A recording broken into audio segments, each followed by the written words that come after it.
A violin player approached Ramdas one time and said to him, "Ramdas, I don't know if I should take LSD. What do you think?"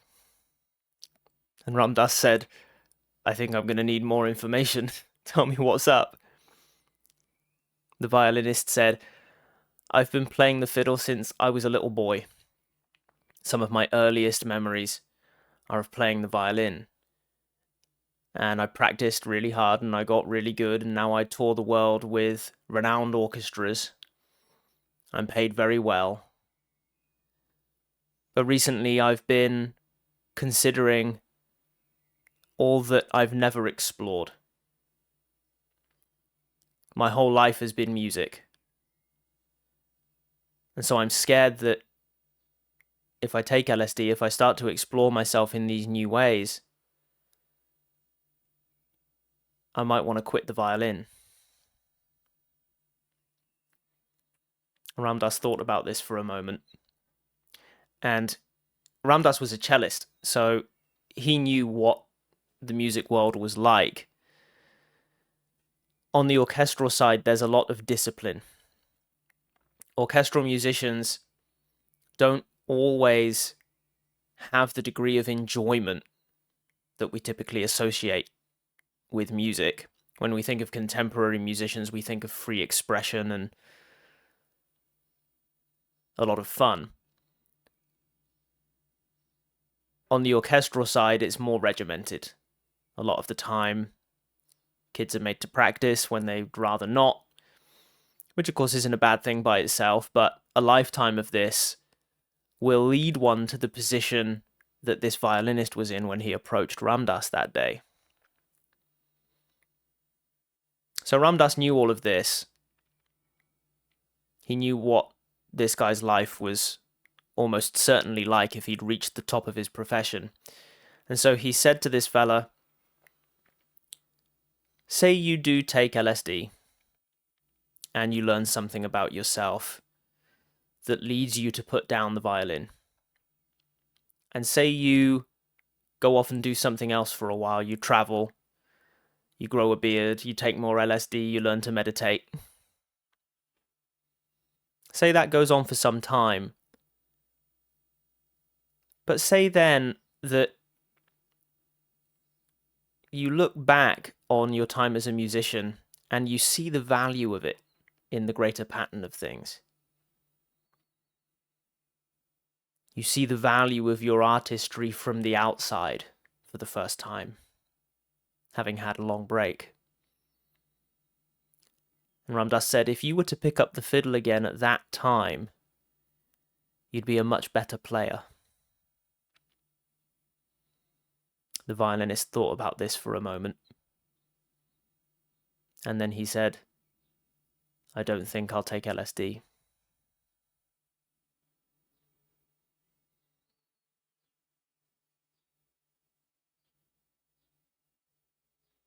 Sometimes we have to give something up in order to become what we really are at a deeper level. This violinist was clearly proficient, but there was something in him that was unexplored by his own admission. And there was something in him that was curious about another way of being. Otherwise, he wouldn't have asked Ramdas that question that day. We know that the best musicians among us are at play.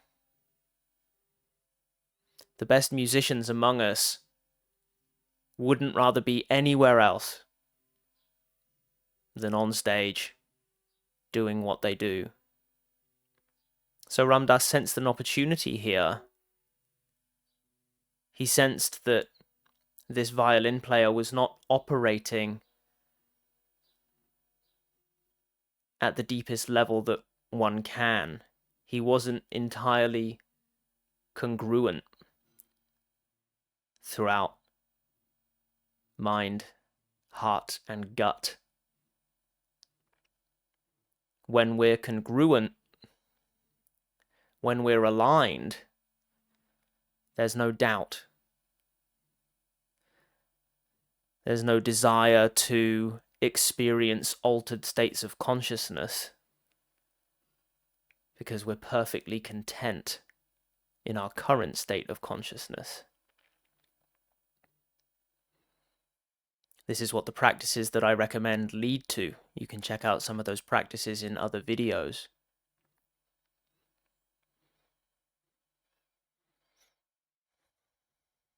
Can you be brave enough, friends,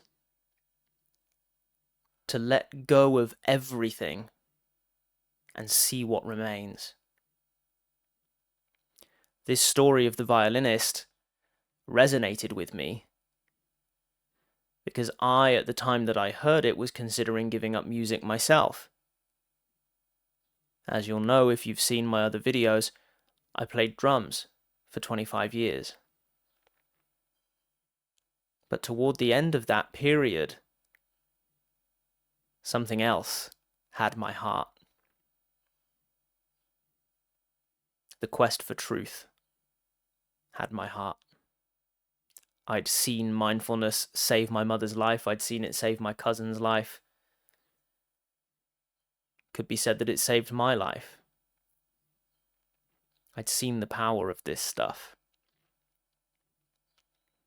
So that was what I was really interested in, much more than I was interested in music toward the end of my career. But it took me a long time to let go of music due to sunk cost fallacy, I suppose. I'd been doing it for so long that to let go of it seemed at first unsafe, unwise, unnatural. I had defined myself as a musician for over 2 decades.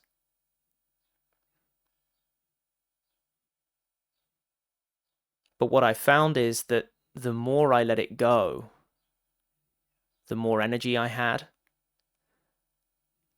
the more powerful I was in service to others,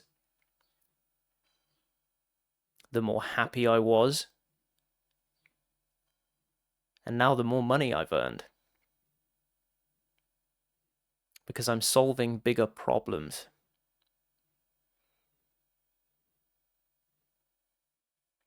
And this is often the case for those of us who do let go of our ideas of what we should be doing with our lives, and instead surrender into our natural inclinations. I currently work from the moment I wake to the moment I sleep. But I put work in air quotes there because it doesn't feel like work. And friends, if you can work on things that don't feel like work, you can outwork everyone. If you can work on things that don't feel like work, you can outwork anyone.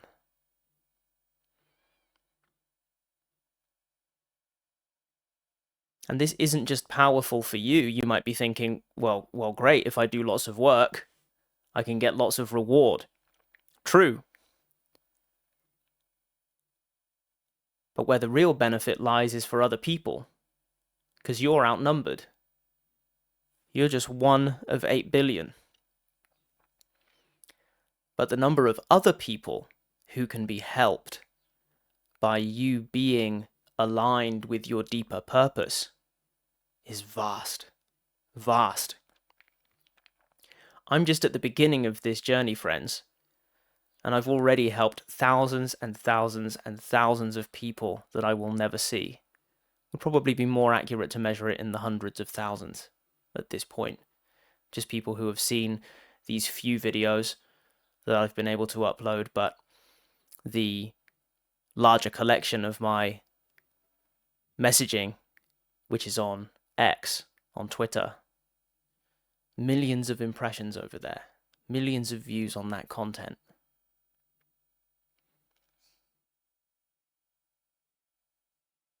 and then the people who I actually interact with, they go through such powerful transformations that I almost have to continue pinching myself. If I hadn't been doing this for several years already, I'd still be in disbelief as to the power of these teachings and practices. I'm talking primarily about what we would call mindfulness, but that's really only one small part of it. I'm talking about all of the wisdom that tends to surround mindfulness and the synthesis of teachings that we're able to create now out of all of the wisdom that's come from all of the cultures of the world over the past few thousand years. For the first time ever, we've been able to cross-reference all of these different presentations of wisdom. And what we find remains is that which works. The core principles that feature in all solid teachings, the stuff that really works practically, that's all we need be interested in here in 2024, friends. And this stuff is enormously powerful precisely for helping you to do what that violinist was afraid to do. To surrender, to let go of your attachments, to let go of who you think you should be in order to discover who you really are. Who you really are in the absence of thought. Who you really are in the absence of obligation, of shoulds and oughts and musts. Who knows what you'll end up doing? But what we do know is, it doesn't matter. The what doesn't matter.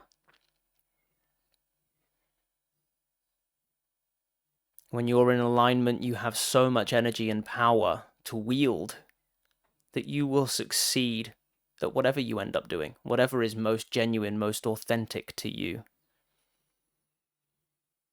And it just so happens that we have the technology to then bring you online, send your message out into the world about whatever it is that you feel is most important. Send your message out about whatever change you want to see in the world. And then this becomes your business, but it's not really a business in the traditional sense. You really just come out, make the change you want to see in the world, and then your livelihood takes care of itself. It's that simple, friends.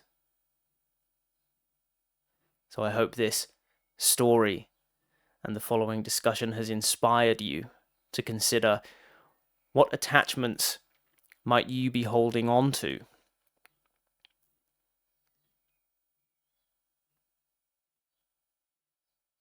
If you feel inspired, I recommend taking out a journal and writing on these prompts. 1, what do you most care about? 2, what thoughts or beliefs or circumstances are in the way of you designing your life around what you most care about?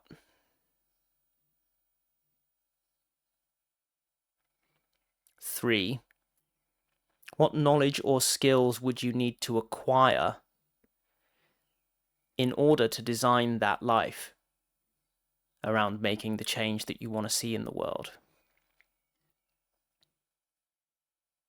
And 4, if you had endless bravery and endless resources, what changes would you make in order to align your life to that deeper purpose? I'd love to hear any answers to those prompts that you feel like sharing. I'd love to hear about any plans of yours that you have for bringing this deeper purpose to the world. And most of all, whether now or next month or next year or next decade, I'd love to see you making that change, friend. Take me along with you. Document the journey and show it to me. Drop me links to whatever you're doing. I want to watch this process unfold for you. I'm here to support. Reach out anytime, and I'll see you in the next video.